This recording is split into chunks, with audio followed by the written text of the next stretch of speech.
Guys, katatapos ko na naghapunan. Diyos mio, Marimar, natatawa na talaga ako sa buhay ng Pilipinas talaga, as in. Hindi ako nagbibiro. Alam nyo, may bagong balita. Latest news ito, kumbaga, breaking news, sabi nila. Ito po daw si Congresswoman Stella Kimbo. Kinasuhan na daw siya sa ombudsman. Dahilan nga sa kanyang magarang mga kagamitan ba, yung luho niya sa buhay. Gaya ng mga relo, mga damit, alahas, mga bag, sapatos, mga bahay, at saka yung mga luxury car. Yun.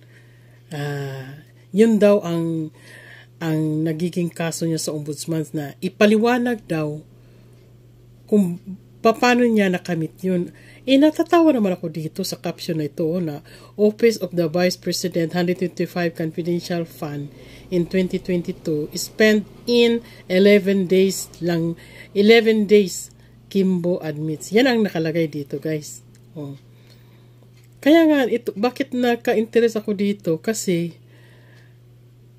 yung mga luho nga, kung paano ito i-explain ni BP Sara, paano niya i-explain yung naging luho niya, guys, di ba? Di ba yung mga paratang nila kay BP Sara, ayan, ipapatawag daw siya sa sa Senado, yung mga nila, mga caption nila dito. Dito talaga ako natawa, nakikita ko kasi ito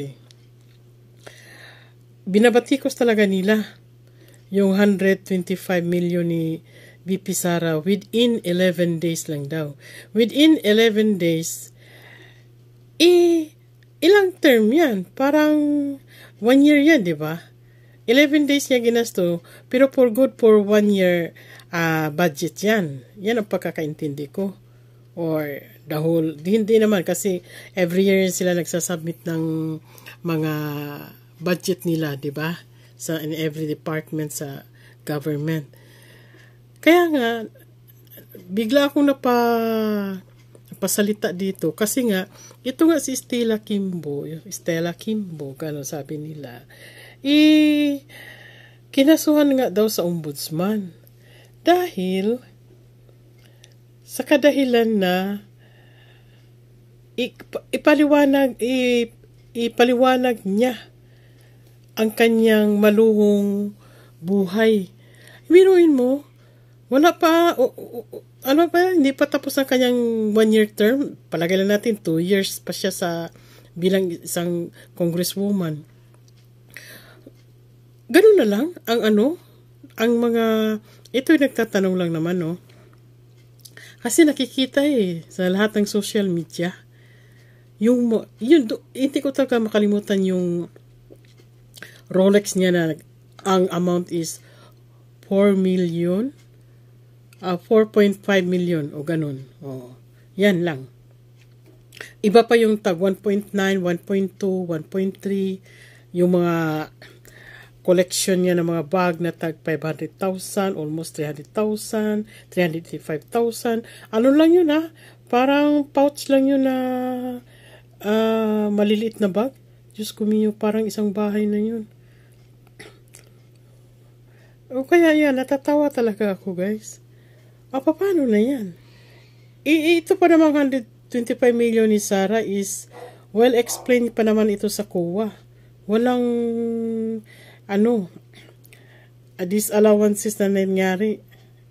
Everything is well spent. Na napatunayan talaga sa kanyang mga supporters na documents ni BP Sara yung 125 million. Ay, sabi na nga guys sa Bisaya pa, ang gaba di daw magsapa. Yung karma hindi nagsasabi kung kailan darating sa buhay mo. Ito nga ngayon, yung kay Stella Kimbo. Paano yung kaya ipapatawag siya sa ombudsman ipapaliwanag sa kanya. Yun guys, ordinaryong tao lang tayo, as in talaga. ganyan lang talaga ako in my 63 years of age. Hindi ako guys nanonood ng mga balita na every election, yung mga ganun. Hindi ako nanonood talaga guys, sa totoo lang. Kasi, ano lang ako, yung, hindi ko pinapansin yan. Hindi ko talaga, kasi, meron mang mga dispute sa mga government noon, pero, hindi katulad nito.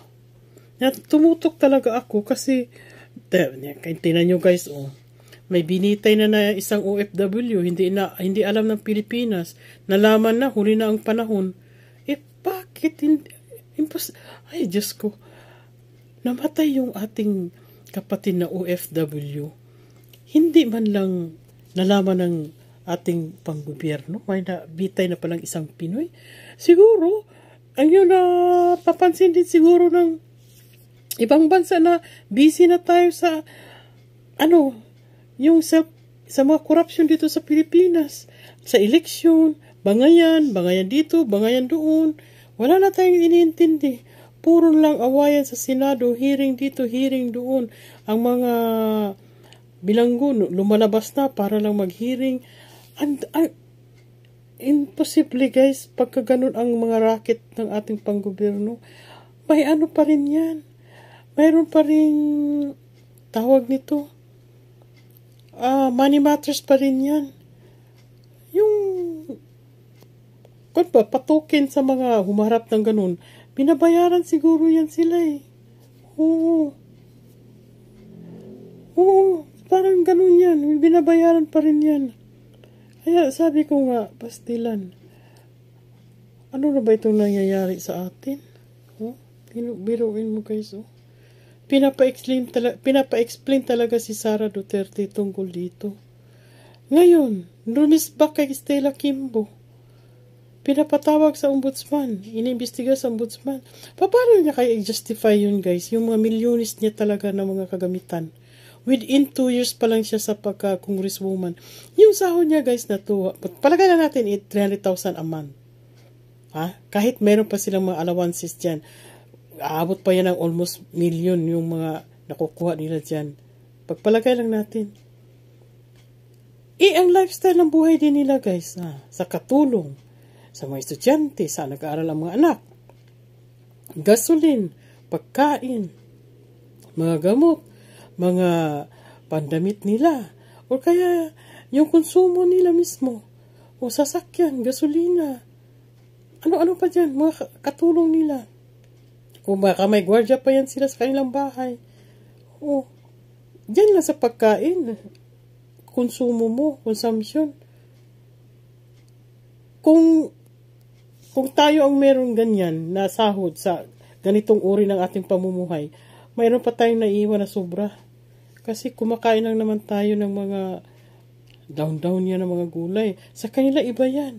Mayroon pa yan sila mga outing-outing na family kung saan-saan.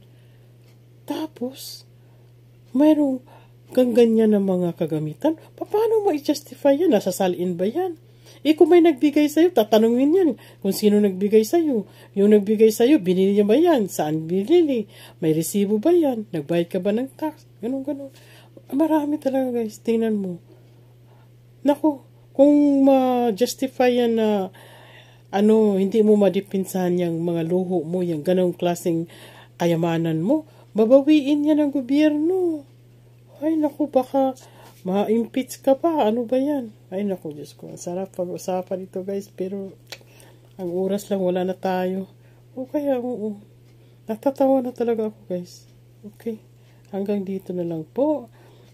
Huwag natin kalimutan i-like and subscribe. Notification bell button ni Mother Maring Vlog. Kaya guys, simpleng pamumuhay lang guys, Thank you.